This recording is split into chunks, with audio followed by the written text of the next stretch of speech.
Halo, saya Dr. Nahla. Lagi-lagi saya akan ngomongin tentang COVID-19 atau yang mungkin lebih dikenal sebagai virus corona.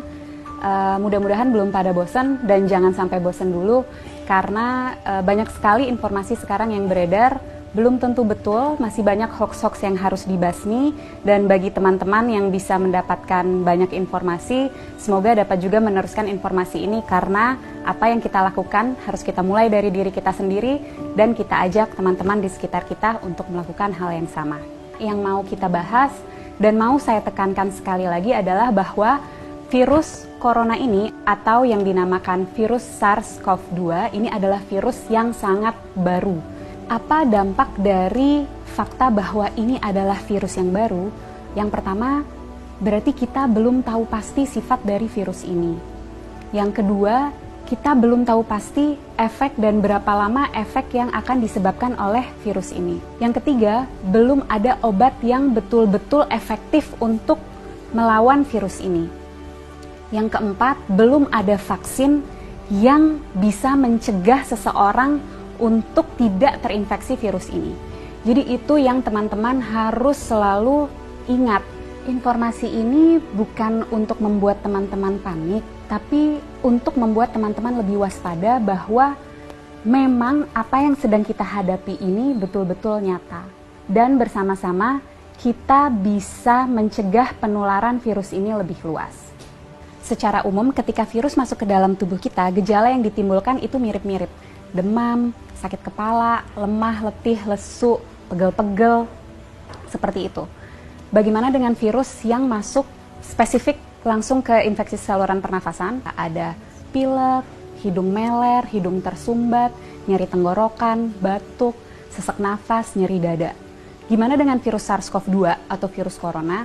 Gejalanya sangat bervariasi. Jadi gejala-gejala yang tadi saya sebutkan itu bisa ada pada orang yang terinfeksi virus ini. Dan juga jumlah gejala yang timbul itu juga bervariasi. Apa sih yang menyebabkan gejala ini sangat bervariasi? Daya tahan tubuh masing-masing orang. Jadi kalau kita nih yang sebagai anak muda, sehat, nggak ada penyakit, daya tahan tubuhnya baik, kemungkinan gejala yang kita alami ketika kita terinfeksi virus ini sangat ringan atau bahkan sama sekali tidak ada gejalanya. Sekali lagi saya tekankan, orang dengan daya tahan tubuh yang baik itu bisa tidak ada gejalanya walaupun virusnya sudah ada di dalam tubuh kita. Dan orang dengan daya tahan tubuh yang baik, dia mampu menyembuhkan dirinya sendiri karena pada dasarnya virus itu memang self-limited disease. Jadi daya tahan tubuh kita sendiri bisa membasmi virus itu. Bagaimana dengan orang-orang dengan daya tahan tubuh rendah? Tentunya akan dapat mengalami gejala yang lebih berat, bisa sampai sesak nafas, bahkan bisa sampai menyebabkan kematian. Siapa saja sih orang-orang yang kita tahu daya tahan tubuhnya rendah? Yang pertama, orang tua yang usianya di atas 60 tahun.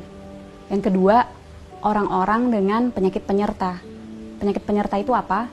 Jadi penyakit yang biasanya lagi-lagi ada di orang tua, seperti kencing manis, darah tinggi, sakit jantung, sakit ginjal, sakit paru, sakit liver, kanker, dan lain-lain. Nah, orang-orang inilah yang akan sangat menderita ketika dia terinfeksi oleh virus SARS-CoV-2 atau virus corona ini. Untuk kita yang daya tahan tubuhnya baik, ketika kita terinfeksi virus ini, kita bisa hanya dengan meningkatkan daya tahan tubuh kita, terus kita bisa melawan virus ini. Tapi bagaimana dengan orang-orang dengan daya tahan tubuh rendah?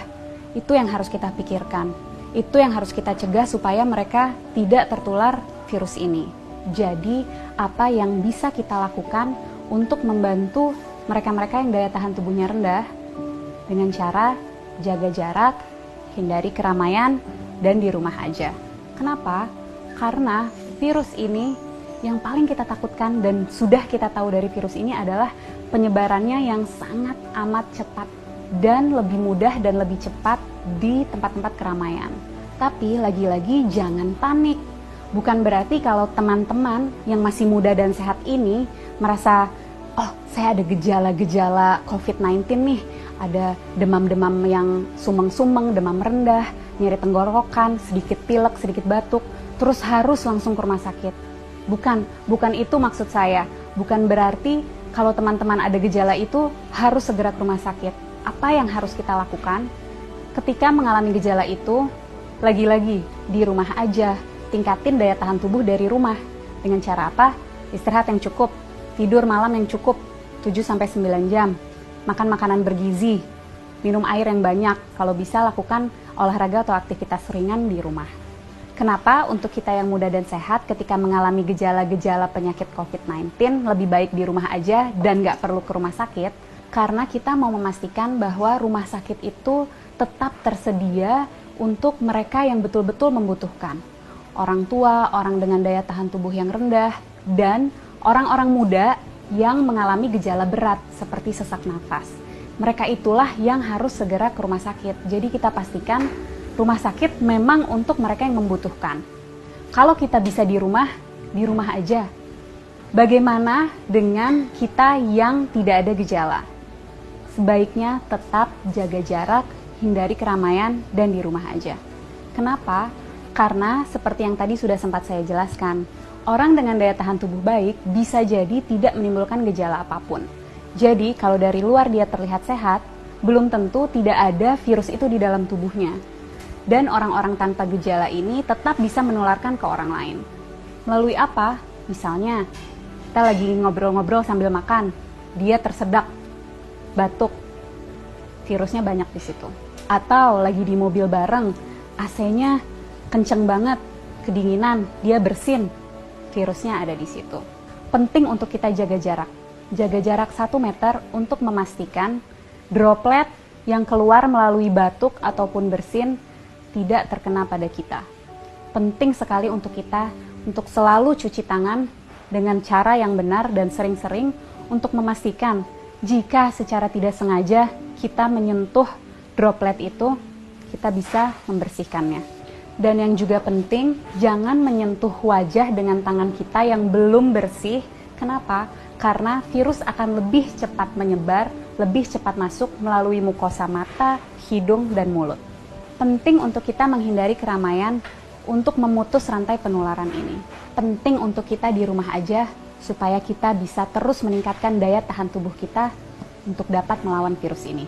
Bagaimana untuk kita yang tidak bisa di rumah aja, terpaksa harus bekerja di luar atau harus pergi keluar, tetap usahakan untuk menjaga jarak. Jaga jarak 1 meter dan usahakan sebisa mungkin menghindari keramaian. Jangan lupa untuk selalu menjaga kebersihan dengan mencuci tangan yang bersih. Kalau tidak bisa menemukan air dan sabun, kita bisa menggunakan sanitizer. Para peneliti, dokter-dokter, farmasis, tenaga medis, dan semua sedang berusaha mati-matian untuk mencari obat dan vaksin dari virus ini. Mari kita berperan membantu mereka dengan cara jangan panik tapi tetap waspada. Kita jaga jarak, hindari keramaian, dan di rumah aja. Nggak perlu ke rumah sakit kalau gejalanya ringan. Pastikan rumah sakit tersedia untuk mereka yang membutuhkan, orang-orang tua, orang dengan daya tahan tubuh rendah, dan orang-orang dengan gejala yang berat seperti sesak napas. Yuk teman-teman, kita bareng-bareng lawan virus SARS-CoV-2 ini. Dan untuk teman-teman medis, tetap semangat.